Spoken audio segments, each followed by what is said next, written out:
Ini saya dulu materinya ya.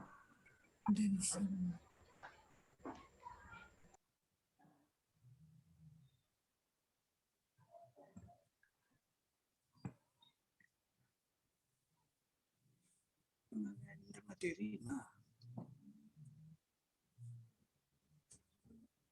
Ini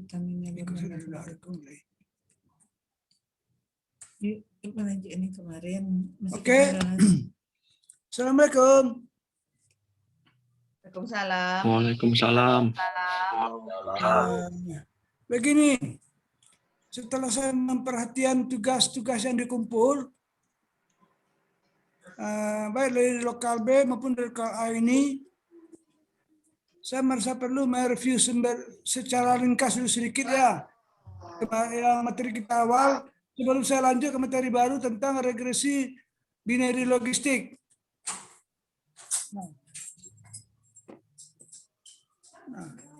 Penekanan kita kepada dua hal. Pertama, regresi linear berganda. Kedua, regresi binary logistik.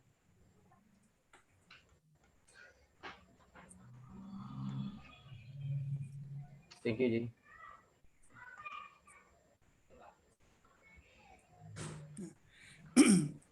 Di mana dalam analisa regresi kita di awal sudah membahas pertama tentang pengertian regresi, kemudian macam-macamnya. Ada regresi linear, ada regresi dummy. Regresi dummy inilah yang merupakan regresi logistik, regresi binary logistik. Sedangkan di regresi linear kita sudah bahas kemarin tentang regresi linear sederhana dan regresi linear berganda. Nah, pada kesempatan yang sedikit ini sengaja saya minta tambah waktu 1 jam untuk mereview ulang plus menuju kepada materi yang terakhir yang dibebankan lembaga kepada saya. Oke, suara saya bisa didengar dengan jelas? Yap. Rina bisa dengar? Bisa, Pak. Bisa, Pak. Alhamdulillah. Ira? Maaf Pak, tadi speakernya Ira masih mute itu ya. Afrizal ya? Bisa, Pak. Bisa. Oke, kita lanjut.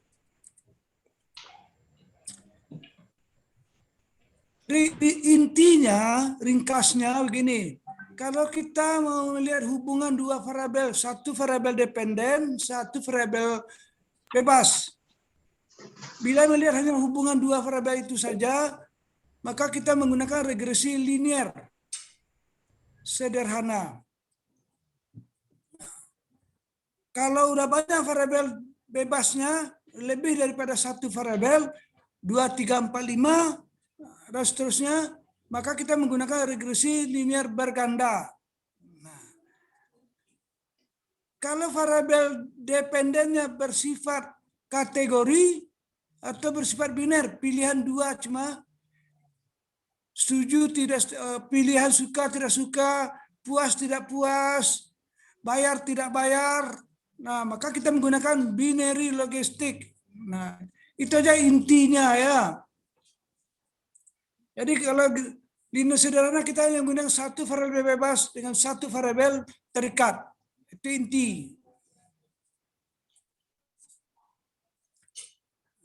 Dengan persamaannya secara umum seperti ini, sudah kita bahas kemarin nah kalau kita ingin melihat korelasinya, nah minggu sebelumnya juga kita sudah bahas tentang bagaimana melihat korelasinya.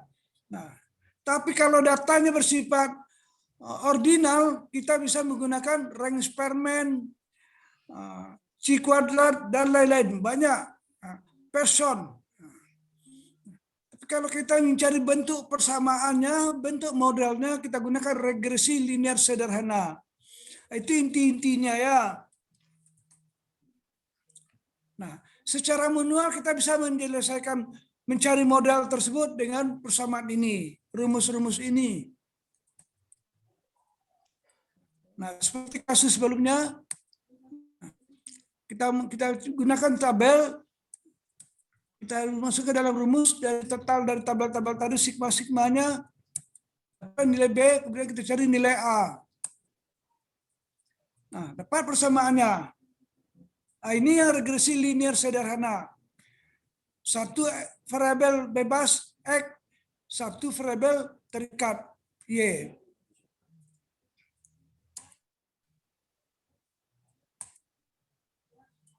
Nah, bentuknya linear. Nah, garis lurus. Walaupun sebetulnya kalau titik-titik koordinatnya bersebaran tapi mengelompok mendekati garis lurus kalau kita hubungkan. Nah, secara SPSS kemarin juga sudah kita coba membahas, tapi ada beberapa yang kemarin mengumpulkan tugas yang masih belum pas gitu. Ini perlu secara sederhana ini perlu diulang-ulang agar kita terbiasa dan terlatih.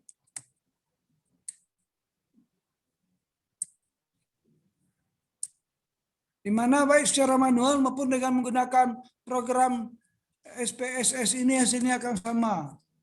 Diharapkan sama. Kalau sudah sama ada aman. Nah, yang penting adalah membaca hasil dari program dari output SPSS ini. Beberapa ini menunjukkan regresi tersebut tidak terjadi autokorelasi. Kalau dia berganda nanti. Kita pelajari nanti lebih dalam. Nah, tapi pada regresi sederhana ini yang paling penting adalah nilai T, nilai F, nilai R. Nilai R menunjukkan korelasi hubungan antara X dan Y. Nilai T atau F itu menunjukkan tingkat signifikansi antara X dan Y. Kalau pada korelasi kemarin pada manual kita mencarinya dengan menggunakan tingkat S0. Nah, yang 00 ini kalau kita berpedoman kepada nilai T, kita akan membanding dengan T tabel. Tapi karena sulit mencari T tabel, dicari pula dalam statistik dulu. Buka halaman belakang, ada nggak tabel T tabel? Nah, ada nggak tabel T, tabel F, dan lain-lain itu. Kalau ada, baru kita bandingkan mana yang lebih besar. Kalau T hitung ini lebih besar daripada T tabel, maka dia signifikan. Atau kalau mudahnya kita gunakan sig ini. Sig ini artinya tingkat signifikansi daripada pengamatan sama lebih kecil dari 0,05 berarti dia signifikan. Nah, itu saja kita pedomani. Sedangkan nilai B itu memperlihatkan koefisien hubungan. Ada konstanta. Pengertian konstanta ini di saat X itu 0, berarti Y sudah ada sebesar 5,25. Itu artinya. Nah, 0,61 artinya bila X berubah satu satuan, maka Y akan berubah 0,61 satuan. Nah, itu pengertian 0,61. Koefisien dari linear, koefisien dari regresi linear. Nah, kalau persamaan ini kita gunakan untuk peramalan, nah, tergantung kepada berapa nilai X. Misalnya pada saat nilai X 55, berapa kira-kira nilai Y-nya? 56, 7,704. Nah, itu maknanya, gunanya persamaan ini. Halo, apakah saya terlalu cepat, saudara? Karena Ya, kita Pak. hanya bersifat mereview sedikit untuk terbantu juga, teringat juga kembali apa yang sudah kita singgung minggu kemarin. Sehingga nanti bila membuat tugas-tugas itu tidak ada lagi keraguan. Tugas yang sudah dikumpul bisa, kalau mau ada yang mau dikoreksi silakan. Kalau tetap itu juga oke. Nah, ini kemarin yang telah dikumpul kemarin ya. Masih ada yang belum kumpul? Kalau bagi yang belum silakan dikumpul nyusul boleh. Kalau ada yang mau mengkoreksi ulang boleh juga. Kalau mau tunggu kiriman temannya dulu baru dikirim boleh juga. Ya, tanya ke anak, lah siap nyangkul lah, alah atau bagilah ya. Nah, kirimlah ke Marina. Saya mau tahu sama anaknya. Yang penting kali ngumpul Pak. Ya. Nah sekarang regresi berganda. Regresi linear berganda ini apabila variabel bebasnya lebih daripada satu, itu intinya. Sementara variabel y-nya tetap satu, bebasnya banyak. Nah, tapi ada yang paling penting yang perlu kita sadari. Syarat utama penggunaan variabel regresi linear berganda ini adalah harus lulus dari uji asumsi klasik, artinya antar variabel tidak terjadi multikondisionalitas, tidak terjadi autokorelasi, dan datanya hubungnya bersifat linear. Datanya tersebar secara normal. Itu bisa kita buktikan semua nanti, kita bahas. Nah, ini syarat-syaratnya.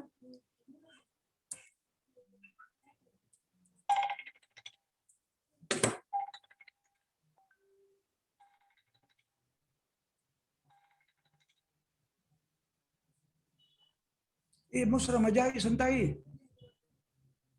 Nima kan? Di belakang. Mbak, Sadam, teleponnya Sadam. Dam, kesini Mama Dam. Maaf sebentar ya, terganggu. Dam, begini ke Mama Dam. Apa? Oke.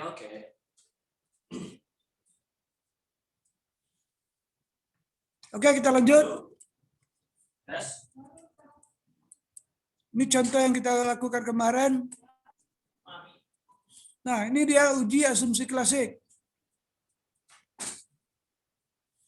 Uji asumsi klasik ini merupakan bagian uji data yang tidak terpisah dari analisis regresi dan korelasi. Ini penting. Sebelum kita melakukan meregres, perlu data-data yang kita punya itu perlu diuji apakah layak digunakan apa tidak. Apa boleh diregres apa tidak. Itu gunanya uji asumsi klasik. Nah, ini yang tertinggal saya kemarin waktu menjelaskan regresi berganda. Lo Rina bisa dengar suara saya, Rina? Bisa Pak? Kok melamun kayaknya? Enggak Pak. Bisa, Di Pak. asumsi klasik Pak. Oke. Nyimak Pak, insya Allah. Jadi ini Berganda. pentingnya. Pertama uji asumsi klasik itu ada berapa? Ada 4 buah. Pertama uji normalitas data. Nah, apakah data kita ini normal apa tidak? Artinya tersebar secara merata, tidak meloncat-loncat, tidak bertebar-tebaran begitu saja gitu. Tapi merata penyebarannya. Tujuan untuk melihat apakah sebaran data yang akan kita regresi terdistribusi secara normal atau tidak. Nah, dalam analisis regresi, normalitas dan data menjadi salah satu syarat yang harus terpenuhi selain syarat-syarat klasik lainnya. Bagaimana caranya? Nah, nanti setelah kita regres dengan menggunakan program SPS itu nanti outputnya akan dapat memperlihatkan beberapa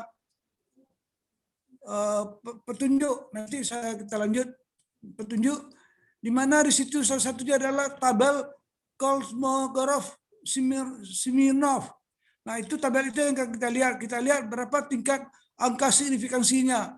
Kalau dia besar dari 0,05, maka data tersebut terdistribusi secara normal. Nah, artinya apa? Dari aspek ini boleh dilanjutkan penelitian regresi.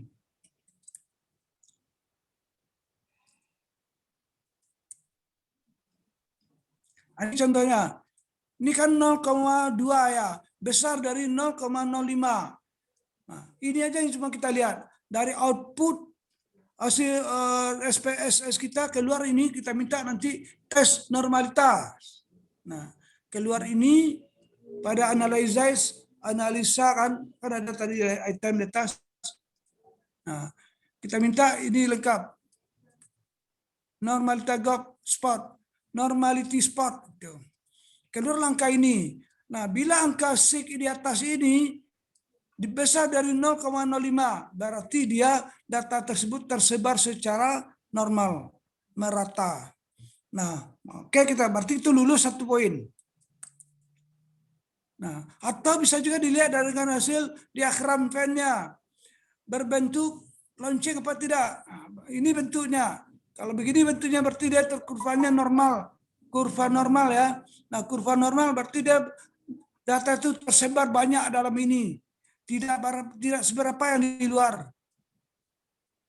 Nah, dia tersebar mengelompok di dalam ini. Nah, berarti data itu bisa diregres. Yang kedua, uji linearitas. Nah, kita mau lihat apa hasil nanti, linear apa tidak. Apa hubungan antara X dengan Y itu linear apa tidak. Nah, itu yang harus kita lihat. Namanya saja linear regresi linear berganda. Nah, kita lihat apa betul nanti hasilnya akan linear apa tidak. Nah, untuk itu perlu kita melihat hasil data ini dengan menggunakan uji ini.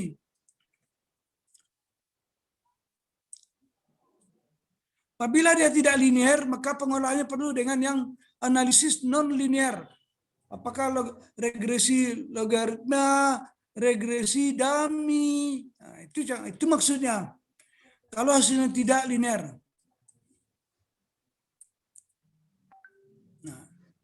Nah, ini dia.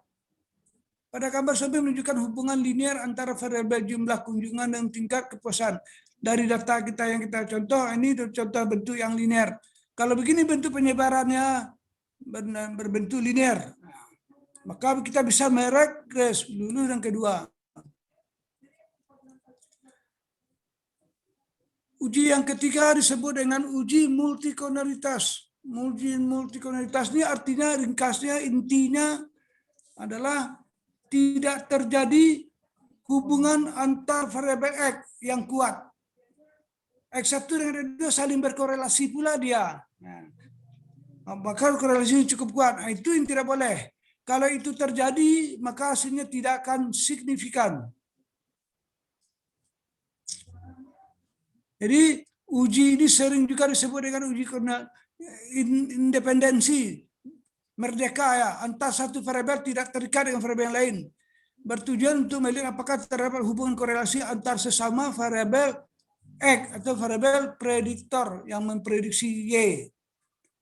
Jika terjadi hal ini berarti sama adanya hubungan sesama variabel X yang saling berpengaruh yang berakibat pada rendahnya tingkat signifikansi terhadap variabel dependen. Satu model nanti persamaan itu yang baik, dapat dikatakan baik, harus lepas dari kondisi ini. Artinya antara X1, X2 tidak berhubungan, X2 dengan X3 tidak berhubungan, X3, 4 tidak berhubungan, atau X1 dengan 4 tidak berhubungan, itu maksudnya. Untuk melihatnya dia berhubungan tidaknya bagaimana? Dengan melihat angka dari FIF ini, atau angka toleransi. Kita lihat angka yang 2 ini, FIF harus kecil dari 10. Kalau itu angkanya atau toleransinya di bawah 1. 0,2 berarti di bawah 1. 4,9 di bawah 10. Maka dapat dikatakan tidak terjadi multikonoritas variabel. Nah, ini yang saya lupa kemarin memberikan materinya. Kita udah buru-buru aja mau selesai. Jadi materi ini dapat dilihat nanti di chat ya, di chatnya. Fitra bisa memperhatikan saya? Bisa mengikutinya? Bisa ya? Oke. Fitra masih bisa ya? Pak, bisa Pak, lanjut Pak. Alhamdulillah. Oke. Nah, yang keempat uji autokorelasi. Nah, tujuan kita melihat autokorelasi ini adalah apakah tidak terdapat atau terdapat gangguan nilai residual, artinya nilai E, kan ada kalau kita bikin persamaan selalu ada E di belakangnya. Nah, apa tidak E itu tidak berpengaruh terhadap persamaan kita? Bisa dihilangkan, bisa dianggap tidak ada E itu, residual. Bagaimana melihatnya? Kita lihat nilai Durbin Watsonnya berkisar antara 1 sampai 3. Besar dari 1, kecil dari 3. Kalau berada di antara itu angkanya berarti tidak terjadi autokorelasi. Kalau sudah bebas dari yang 4 itu, sudah lulus data kita dari yang 4 itu, berarti data itu boleh digunakan untuk regresi linear berganda. Kalau tidak lulus jangan dilakukan, nanti hasilnya tidak akan signifikan. Capek-capek kita melakukan camehel untuk tesis di gunungan. Dia tidak signifikan hasilnya Pak, batu bisa kau dipakai untuk tesis. Tidak terbukti hipotesanya udah Pak, bakong. Apa nih mana? Kok tesis ke Pak? Tidak jadi lulus Pak, tidak jadi MM di baik kemana gara-gara itu. Bong kalau lihat skripsi tesis ke Pak, tidak. Maka diuji. Lakukan uji asumsi klasik terhadap data-data kita semuanya dengan menggunakan SPSS. Tidak perlu pula datang-datang kalkulator, tidak perlu pula rumus-rumus. Lah sudah sih seorang hasilnya seperti yang saya gambarkan di atas. Tabel-tabel itu aja lihat nilai Kolmogorov-Smirnovnya, Kolmogorov-Smirnov, nilai Peterson, nilai FIF, nilai tolerance. Nah, itu aja coba kita lihat. Dengan kriteria yang telah ditentukan, nah terpenuhi aman, terpenuhi selamat, lakukan lanjutkan data itu untuk diregres. Nah masukkan ke RPSS balik.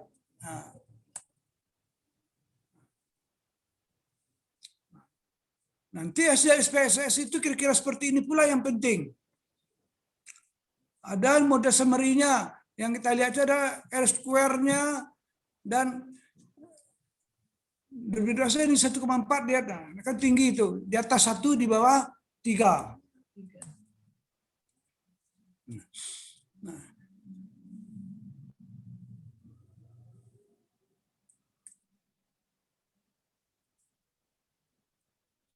Nah, kalau kita sudah mau menentukan, sudah data kita udah oke, udah layak untuk diregres, baru kita menggunakan SPSS untuk menentukan model linear berganda kita. Seperti telah kita jelas kemarin, nah ini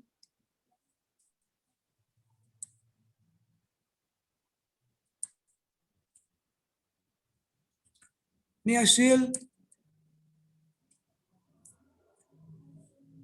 Kalau tabel yang koefisien korelasi ini menunjukkan hubungan secara parsial, korelasi secara parsial antara X1 dengan Y. Antara X2 dan Y. Nah, itu kalau kita ingin lihat secara parsialnya. Karena regresi berganda itu inti hasil yang perlu kita cari itu cuma satu persamaannya. Kedua, nilai koefisiennya, nilai beta. Ketiga, nilai T kecil. Nah, keempat, nilai F. Kelima, nilai R kecil. Ini nilai korelasinya nilai R kecil. Kelima, nilai R besar, itu yang R square tadi. Dasar 4 itu sudah selesai tesis kita. Sudah selesai regresi linear berganda kita.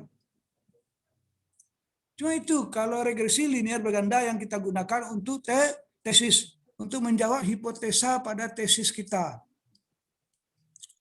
Nah, kemudian di mode summary ini untuk melihatkan S-square-nya 0,77. Artinya 77,7% variabel yang 2 tadi dapat menerangkan variabel Y. Sisanya 22,3% diterangkan oleh variabel lain yang tidak kita teliti. Nah, itu maknanya. Durbin Watson ini angka 1,6 ini menunjukkan besar dari 1, kecil dari 3. Tidak terjadi autokorelasi. Artinya residual yang ada di belakangnya, ini residual, itu tidak dipakai, tidak perlu dibahas, tidak perlu dipusingkan gitu. Nah, kemudian nilai ANOVA setelah kita minta di dalam batu awal kita meregres, Di instruksi kita kan ada ANOVA umpamanya. Nah, akan keluar nilai F. Artinya secara bersama-sama, secara simultan, X1, X2, X3 itu berpengaruh signifikan terhadap Y secara bersama-sama. Bisa saja dia secara bersama-sama signifikan, secara parsialnya ternyata tidak. Artinya T-nya, T kecil itu nilainya kecil daripada T tabel atau besar dari 0,05. Berarti tidak signifikan dia. Nah, Bapak, secara parsial tidak signifikan, secara simultan signifikan. Nah, dia takui. Jangan tarui. Cari penyebabnya. Kira-kira penjelasannya apa? Pada saat kuesioner disebarkan, siapa yang mengisi? Kemudian kita lihat TCR-nya berapa nilai respon tanggapan responden terhadap kuesioner yang kita buat, terhadap variabel yang kita kedepankan. Baik atau cukup baik atau kurang baik. Nah, itu bisa menjadi alat penjelas, pembantu menjelaskan kenapa signifikan atau tidaknya. Mungkin di dalam misi ada tabel yang ada data yang hilang, missing data missing data itu. Kalau terjadi missing data, maka juga dia tidak akan signifikan secara parsial. Walaupun secara simultan, secara bersama-sama dia signifikan. Missing link data itu apa maksudnya? Miss data itu data yang missing. Misalnya pengamatan kita berapa jumlahnya? 10 tahun. Tahun yang ke-9 datanya kosong. Nah, itu ada data yang hilang namanya. Atau lupa kita mengentrikan data. Atau data yang ke-10 lupa. Atau N kita ada 100, banyak. Saking banyaknya lelah, capek. Pas di bagian terakhirnya tinggal data itu, data gue angkonya. Data baik, data terbuat data-datanya. Data entrikan. Apa yang terjadi? Miss data. T-nya tidak signifikan. Nah, jadi jangan takut dulu. Kalau ada hasil hipotesa kita tidak terbukti secara signifikan, ditolak, tidak diterima pemain hipotesa kita, jangan khawatir. Cari penyebabnya, cari. Jadi penjelasannya ini diperlukan. Kenapa ditolak hipotesa kita? Kenapa hipotesa kita diterima? Dicari penjelasannya. Mungkin penelitian orang lain sebelumnya juga begitu. Nah, udah itu bisa juga alat penguat. Oke, Ira bisa paham, bisa mengikuti apa yang saya sampaikan, Ira?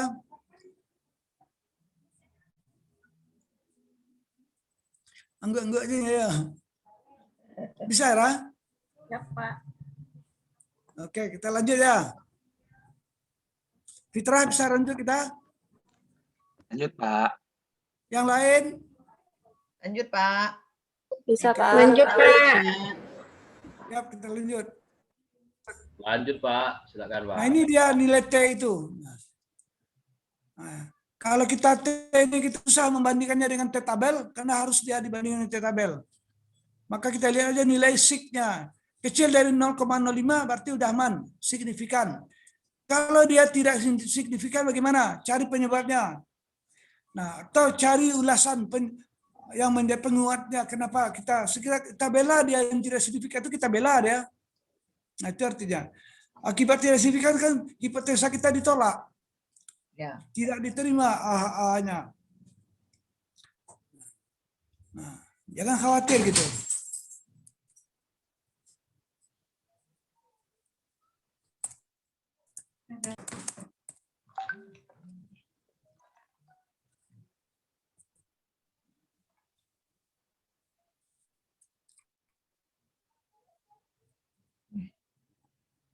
Berdiri lagi. Oke, kita lanjut benderi lagi ya. Lata makan waktu. Lampi habis waktu kita lanjut bisa? Bagaimana masih bersedia? Nah, kita lanjut. Ya, Pak. Lanjut, Pak. Lanjut, Pak. Lanjut, Pak. Bisa kita lanjut ya? Nadril. Iya, Pak. Lanjut, Pak. Oke. Kita masuk ke benderi logistik lagi. Enggak, karena anak kelas B udah selesai itu.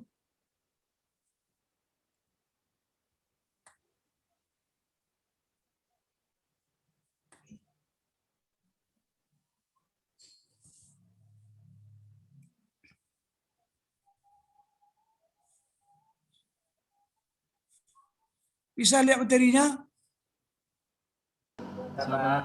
Bisa, Pak. Bisa ya? Bisa, Pak. Cukup jelas? Nah, itu dia. Oke. Nah, regresi logistik ini merupakan suatu teknik untuk membuat prediksi terhadap variabel terikat yang berskala nominal, non-metrik, dikotomi, biner, dan bebas berskala interval. Sementara variabel bebasnya berskala interval. Artinya apa?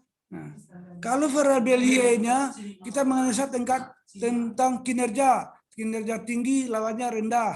Nah, tentang kepuasan pelayanan sebuah lembaga terhadap kepuasan nasabah atau kepuasan pelanggan. Nah, berarti puas dengan tidak puas, berarti Y-nya biner. 1 puas, 0 tidak puas. Nah, non metrik tidak angka pasti gitu ya. Nah, misalnya kita akan sering kita menggunakan kuesioner dengan menggunakan metode skala Likert dalam penelitian kita. Sehingga data tersebut kan data relatif. Ordinal dia sifatnya. Tidak pasti dia. Nah, kapan kita mengatakan seseorang itu puas, kurang puas, sangat puas, tidak puas, ragu-ragu. Nah, itu kan tidak bisa dengan angka pasti. Kalau saya mengatakan suka dengan si A, Anda mungkin bisa saja mengatakan kurang suka dengan si A. Tidak suka dengan si A. Nah, bagaimana kita meregres ini? Nah, itu digunakanlah regresi logistik atau disebut juga regresi binary logistik. Biner itu 2 kategori ukuran untuk variabel Y-nya. Misalnya membayar pajak, 1 tidak membayar 1. Nah, yang 1 membayar, yang 1 tidak membayar. Nah, 1 membayar. Nah, kalau di dalam SPSS tidak 1-0 dimasuk angkanya 1-2. 1 membayar, 2-nya tidak membayar. Atau ya, atau 1-nya suka, 2-nya tidak suka. Bukan 1-0. 1-0 dalam pengertian teori kita di dalam konsep metodologi kita bikin 1-0, tetapi di dalam SPSS dalam mengerjakannya di dalam SPSS nanti instruksinya 1 dan 2.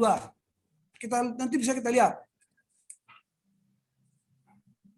Contoh aplikasi biner ini bagaimana? Nah, apakah perilaku membayar PBB masyarakat dipengaruhi oleh iklan, media massa, spanduk, jumlah kantor, jumlah petugas? Nah, apakah yang 4 variabel ini berpengaruh terhadap perilaku pembayaran PBB? Nah, ada yang rajin, ada yang tidak, ada yang mau, ada yang tidak. Nah, apakah seseorang itu mau membayar pajak dipengaruhi oleh iklan, karena iklan di media massa, atau karena spanduk? Misalnya di spanduk ada kan, segera bayar PBB Anda tahun ini untuk pembangunan kota kita, agar kota kita indah. Kota kita yang indah ini dibangun dengan iuran PBB yang Anda bayar, kan gitu, ada spanduk itu. Ada pernah lihat?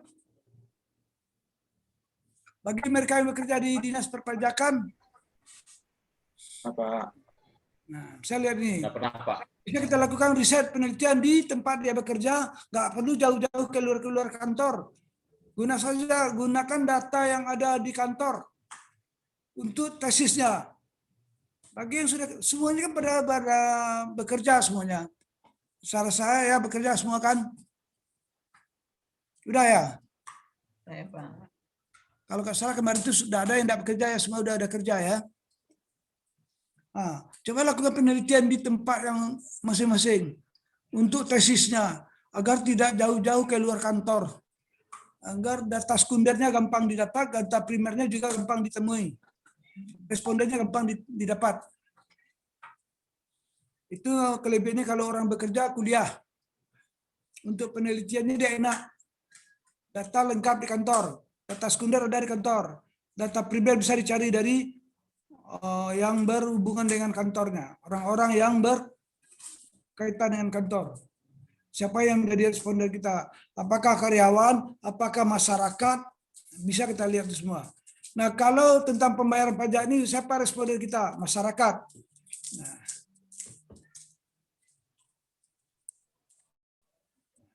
apa syaratnya? 1. Variabel bebas X, datanya berskala interval atau ordinal. Saja Anda mendapatkan data X itu berdasarkan hasil dari kuesioner. Nah, variabel Y-nya berskala nominal atau biner.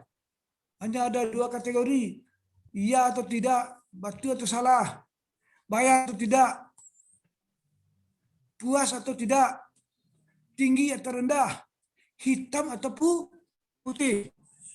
Kan 2 itu, 2 skala, 2 kategori.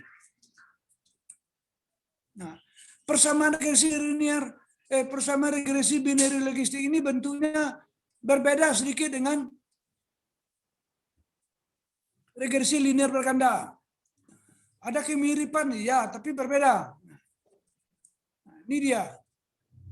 Secara umum, bentuk persamaannya seperti ini. A adalah konstanta, alfa konstanta, beta ada koefisien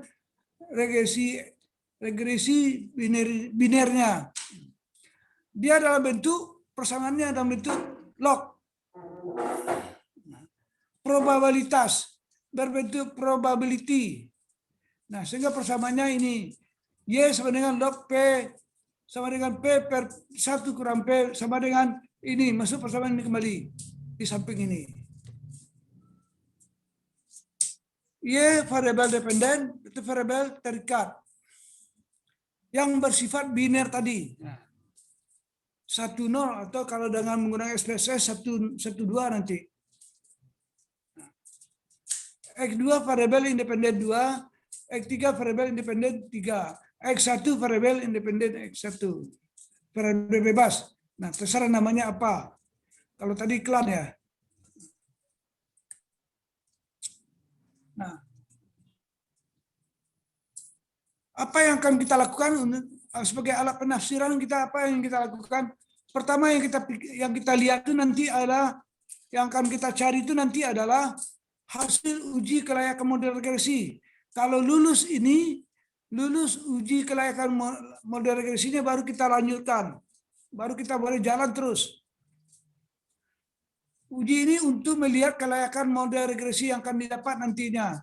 Dapat dilihat pada nilai probabilitas chi-square-nya dari tabel Hosmer-Lemsau test. Itu satu model dikatakan tidak layak jika terdapat kesesuaian, jika tidak terdapat jadi satu model dapat dikatakan layak digunakan, layak dipakai, penelitiannya layak dilanjutkan bila terdapat kesesuaian antara data yang dimasukkan ke dalam model dengan data yang diamati. Jadi data yang masuk ke dalam model kita itu betul-betul dapat mewakili dari data yang diamati, dari apa yang diisi responden kita. Data yang ada di responden itu betul-betul persis sama dengan data yang kita entry. Tidak ada kebiasan, tidak ada penyimpangan. Nah, dengan menggunakan hipotesa berikut, Hano tidak ada perbedaan yang signifikan antara klasifikasi yang diprediksi dan yang diamati. H1 ada perbedaan yang signifikan antara klasifikasi yang diprediksi dengan yang diamati. Keputusannya apa? Jika nilai probabilitas signifikansi besar dari 0,05, H0 diterima, berarti model layak digunakan. Itu artinya. Nah, ini teorinya, ini kuncinya. Ini kunci utama dari teori. Ini aja cukup dipegang dulu. Nah, sebaliknya tidak terdapat perbedaan antara klasifikasi yang diprediksi dengan ini. Artinya, jika nilai probabilitas signifikansi kecil dari 0,05 berbeda dengan regresi berganda ya. H0 ditolak, model tidak layak digunakan, artinya tidak lambat, tidak dapat dilanjutkan penelitian, tidak boleh dilanjutkan regresnya, karena tidak layak. Model yang akan dihasilkan tidak akan layak. Model yang dihasilkan tidak akan dapat menggambarkan, memprediksi dari data yang diamati. Itu artinya, maknanya. Nah, nilai keseluruhan dari model regresi ini untuk melihat layak tidaknya model regresi secara keseluruhan mampu menebak dengan benar kondisi yang terjadi. Dapat dilihat dari nilai overall percentage pada tabel classification tabelnya. Nah, jadi kita ada 2 tabel yang mau kita amati itu. Nah, tadi Home-Stall test, yang kedua tabel classification tabel. Nah, menurut orang Ghazali, uji chi-square untuk keseluruhan model tersebut data dilakukan dengan membandingkan nilai antara mean to look likelihood pada awal number. Kalau angka likelihood ini makin hari semakin mengecil, setiap kita melakukan regresi sudah makin mengecil, itu artinya model regresinya baik. Nah, beda lagi. Kalau tadi layak digunakan, kalau sekarang sudah menyatakan baik, hasil modelnya akan lebih baik. Kalau mean to likelihood itu angkanya turun. Nanti yang mana itu? Saya tunjukkan dengan tabel. Nah, kalau kita melihat kepada nilai hipotesisnya, uji hipotesisnya, variabel bebas secara simultan, uji ini bertujuan untuk mengetahui apakah terdapat pengaruh variabel bebas terhadap Y yang dipengaruhi, dapat dilihat pada tabel model summary. Nah, ada 3 tabel ya, ada 3 lagi. Ada model summary pula lagi. Ada 3 tabel yang akan kita cari, yang kita dapatkan, yang kita baca hasilnya. Udah dapat itu udah aman itu. Dilihat dari nilai persentage angka Nagelkerke R square-nya, melihat persentase pengaruh variabel bebas secara simultan terhadap variabel terikat. Kalau di regresi linear berganda itu namanya E square. Nah, kalau di binary logistik namanya Nagelkerke R square. Nanti kita lihat yang mana orang-orangnya. Nah, uji wall, uji secara parsial. Kalau regresi berganda, uji parsialnya adalah uji T. Kalau pada regresi binary logistik, uji parsialnya adalah uji wall. Apakah dia terdapat hubungan yang signifikan apa tidak, dilihat pada nilai uji wall-nya. Apabila uji wall-nya kecil dari 0,05 berarti dia signifikan. Kalau besar dari 0,05 berarti dia tidak signifikan. Mudah-mudah, lain-lain mudah antara regresi linear berganda, regresi binary. Kemudian untuk melihat variabel yang paling berpengaruh dominan. Nah, kelebihan binary ini yang untuk ingin melihat dari semua variabel X yang kita amati terhadap variabel Y, mana yang berpengaruh yang paling dominan? Nah, kita ingin tahu siapa yang paling dominan berpengaruh. Nah, dengan uji binary ini lebih gampang didapat, mudah didapat, cepat didapat. Nanti saya tunjukkan. Sasriza bisa mengikutinya? Bisa, Pak. Saya. Boy? Ngantuk, Boy? Ngopi dulu Pak Bos. Ngantuk enggak? Pak mau tanya Pak, Ya, boleh. kalau nanti memakai regresi binary apa ya? Ini jumlah kuantitas nilai kuantitas variabel dependennya mempengaruhi nggak Pak terhadap nilai Y-nya Pak? Oh enggak. Banyak X-nya lebih baik, bagus, enggak masalah. Tapi Kayak regresi berpengaruh nggak Pak? berganda ya, kan banyak itu kan. X-nya bisa lebih dari 1, 2, 3, 4, 5, 6, 7, 8, 10 gitu ya. Itu maksud si Boy. Iya Pak, jumlah X-nya. variabelnya kuantitasnya Pak, maksudnya Pak, berpengaruh nggak Pak? Enggak banyak. Atau jumlah pengamatannya maksudnya. Iya Pak, jumlah pengamatan. N-nya. Iya Pak, Jumlah N-nya. iya Pak. Memang syarat penggunaan ini kalau dapat 200. Di atas 100 itu kan lebih rancak. Semakin banyak jumlah N-nya, jumlah pengamatan, misalnya responden kita ada sekitar 200, itu maksud si Boy. Iya Pak, iya Pak. Nah, bagus, lebih baik lagi. Kapan perlu syaratnya sebetulnya 400. Berarti Kalau 400 dia layak betul dipakai ini. Kalau N kita semakin banyak, gunakanlah ini. Karena sarannya sebetulnya memang sampai ratui. Tapi kalau mau kecam RT ketakui loh. DN sampai 50 yang paling bisa pakai iko Pak. Itu lebih kok kan. Nah, semakin banyak N-nya semakin bagus malah. Yang cameh loh. Oke, boy. Boy, Ya Pak. bisa paham? Bisa Pak. Lanjut Pak. Alright, kita lanjut. Atau masih ada tambahan pertanyaan? Sas mau tanya juga. Jangan malu bertanya Sas. Saya di jalan Beko. Ini Pak mau nanya Pak, izin Pak. Nah, itu Pak diwakili Semudani Pak. Makasih Dan. Pak, dari tiga bentuk yang Bapak terangkan ini Pak, fungsinya itu yang perlu ngerti dan nih Pak, yang binary logistik ini untuk melihat dua variabel yang paling berpengaruh yang mana. Tadinya ada yang sebelumnya Bapak terang itu fungsinya buat apa gitu Pak. Jadi biar nanti kita menentukan yang mana kita pakai gitu Pak. Nah begini, kalau data kita, variabel Y kita yang ditentukan, yang dipengaruhi itu bersifat kategoris ukurannya, tidak nominal, tidak angka numerik, angka numerik. Misal kalau ekspor, sekian angkanya tahun sekian, itu angka numerik itu, angka pasti kan. Kalau itu Y-nya itu regresi beranda kita pakai. Kalau data-data X yang angka pasti semuanya, tahu angka pasti itu angka nominal, angka numerik. Bisa dihitung gitu ya Pak? Bisa dihitung, bisa jalan angkanya, indak cici, indak ada unsur rasa-rasa. Nah, kalau misalnya harga kan nominal pasti itu angkanya. Nah, kalau harga pasti angkanya. Tapi kalau misalnya kinerja, itu kan enggak pasti. Berapa kinerjanya? Sampai puluh apa tuh sampai puluh tuh? Yang kinerja sampai puluh itu seperti apa? Rajin datang, rajin membaca Quran ikan tua. Namanya kan enggak ada. Perasaan kan? Rasa yang menilai itu sana ya. Bisa itu kinerjanya bisa dengan apa? Dengan output kerja, dengan ini bla bla bla, jumlah kehadiran kan gitu. Nah, kalau jumlah kehadiran itu data apa itu namanya? Itu bukan data, itu data numerik itu. Bukan non numerik. Nah, data numerik datanya pasti.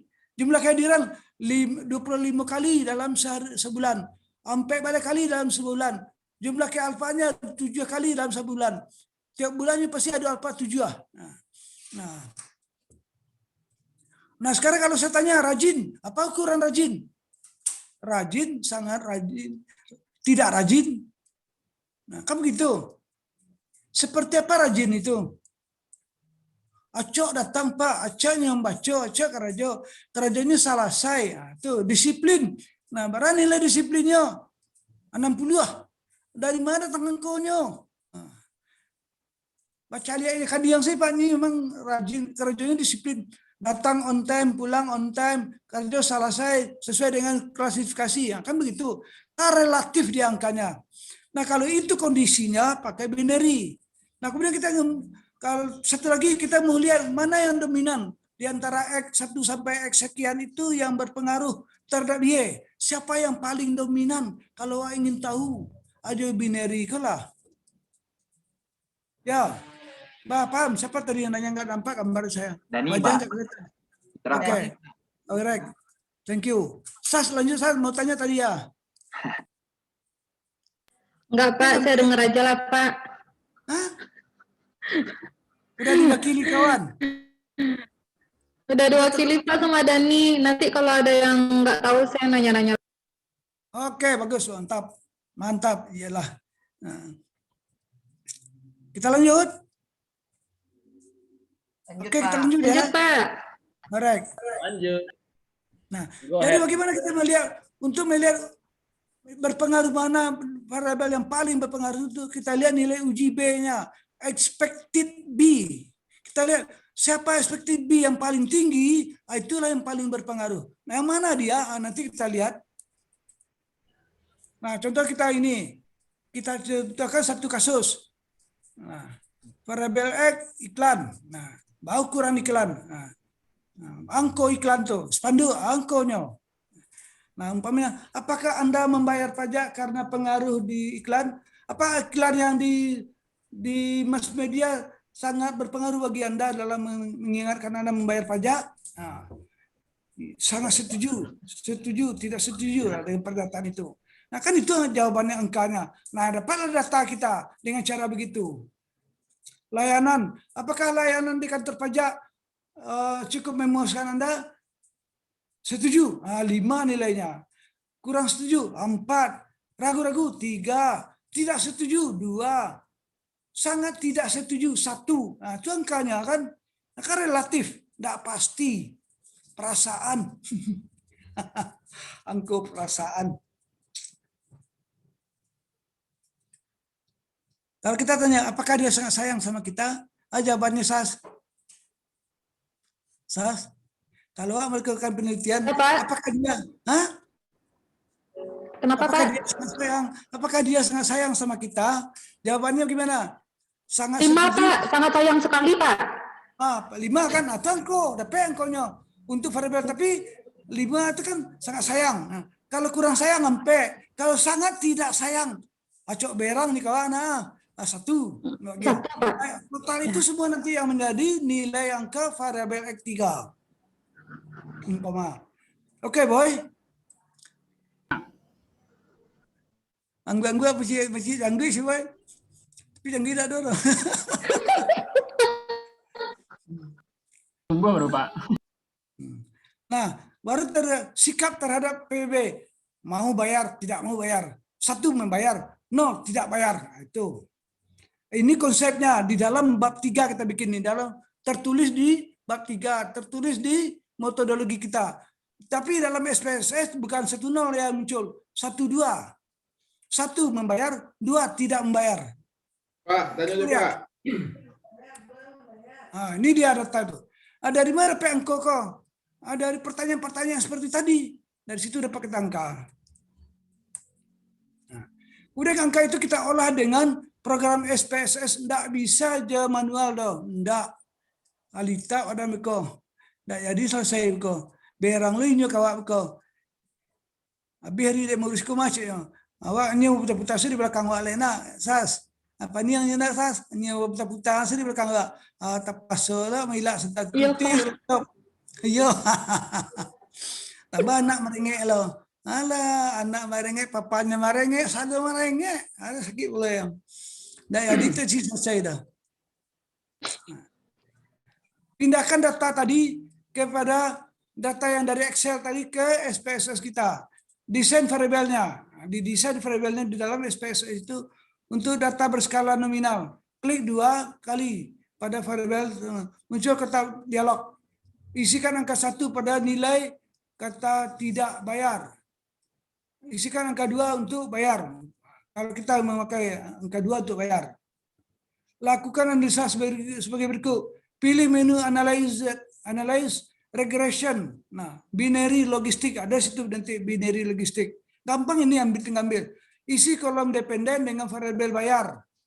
Isi kolom covariatnya nilai bebas, variabel bebasnya dengan iklan spanduk, iklan di media massa atau dia, spanduk kantor pelayanan dan petugas. Nah, kemudian pilih opsiannya, centang pilih Osmer Lamsot Good Fitness tesnya. Nah, itu untuk melihat nanti layak tidaknya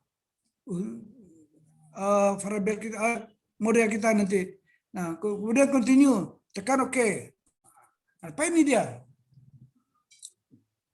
Oke, kita lanjut saja dulu karena ini keterampilan SPSS ya. Ada harus ada praktek. Nah, ini hasilnya. Nah, ini dia binary logistik regression, ambil, kemudian dilanjut binary logistik, kemudian ambil optionnya. Nah, terus itu telah diisi tabel variabel, nama variabel sudah kita isikan di covariate. Di covariatnya iklan, spanduk, kantor, dan petugas. Nah, baru kita centang Hosmer Lemsot Goodness of Fit testnya. Kita continue. Nah, baru ini hasilnya. Nah.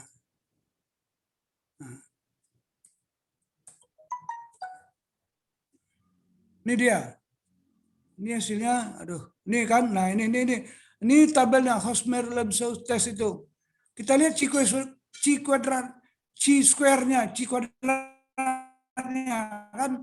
Nah, kemudian kita lihat nilai signifikansinya besar dari 0,05. Artinya apa? Model yang akan kita hasilkan nanti dapat digunakan, bisa digunakan untuk alat prediksi. Artinya data sama dengan data yang masuk. Data yang kita intri tadi sudah mewakili data yang diamati. Jawaban responden kita dapat dipercaya untuk masuk ke dalam data yang kita gunakan, amati. Berarti dia, ini dia kan, kalau 0,395 besar dari 0,05.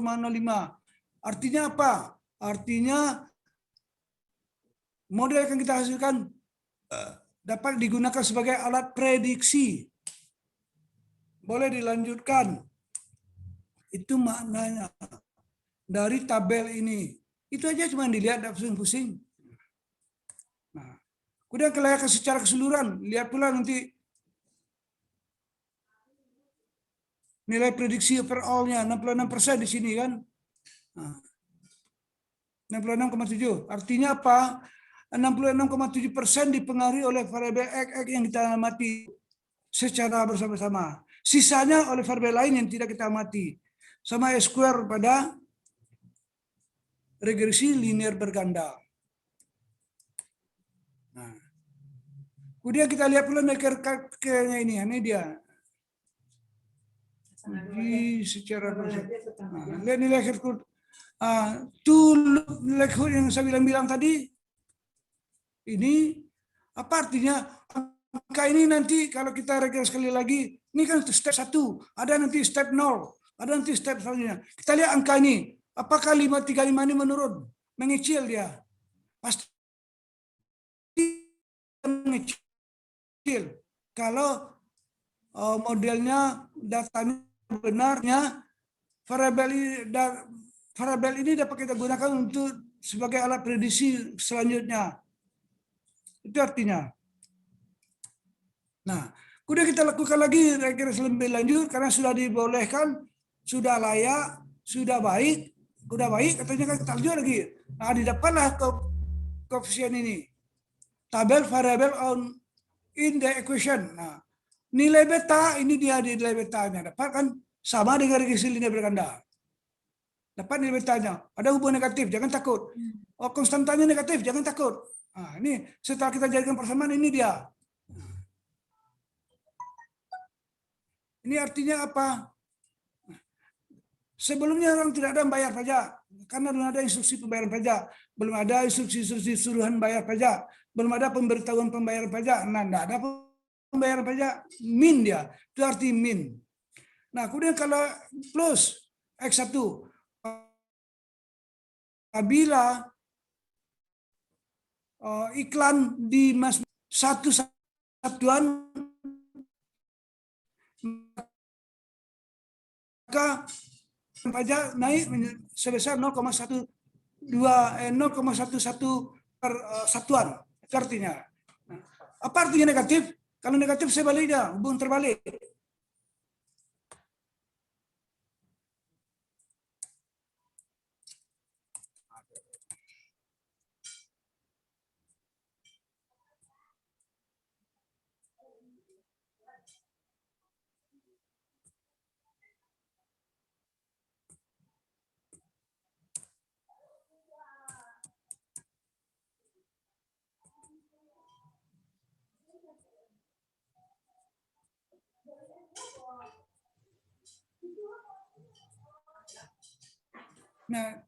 Nah, inilah hasil persamaan yang kita peroleh dari sini tadi. Nah, kemudian kita lihat apakah secara parsial dia berhubungan signifikan antara X1 dengan Y ini apakah berpengaruh signifikan? Lihat uji Wall ini. Nah, enggak ngerti angka ke Pak, enggak tahu makasih angka ke apa arti 1,4, 2,5, 0,00. Apa artinya ini Pak? Enggak ngerti kami. Nah, enggak usah takut. Nah, lihat nilai sig ini. 0,02 artinya apa? Tidak signifikan. Besar dari 0,05. Nah, 0, nah artinya apa ini? Kalau ini semuanya angka signifikansinya, tidak ada satu variabel itu yang signifikan. Tapi kalau kita melihat aspeknya siapa yang paling berpengaruh, nah angka yang paling besar adalah 1,5.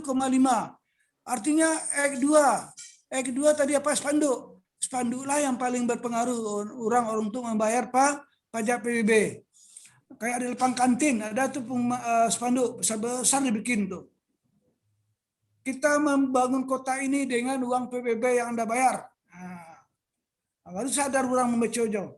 Oh jadi uang PBB ini kemarin yang ke trotoar Narancak tuh dari uang PBB dan Dembaye kiranya ya.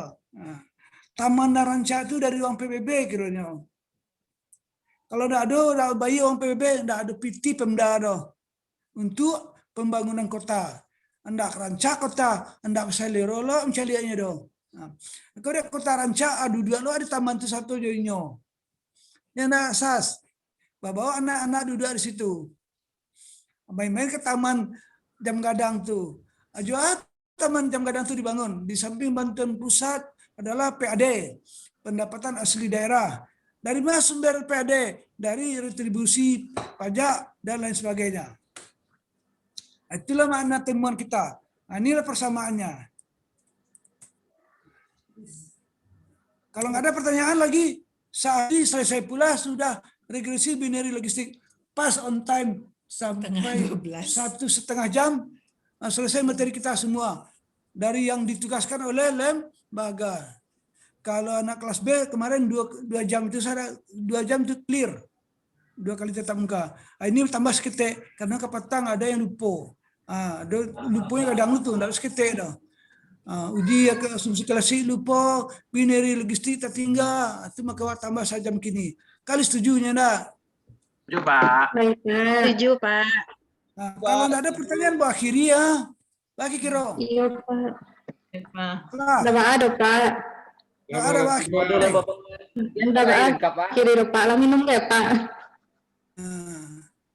Oke. Kita akhiri sampai di sini dengan ucapan alhamdulillah atas kehadirannya. Dan saya tutup dengan ucapan assalamualaikum warahmatullahi wabarakatuh. Waalaikumsalam warahmatullahi wabarakatuh. Makasih, Pak. Terima kasih, Pak. Terima kasih, Pak. Pak, makasih banyak, Pak.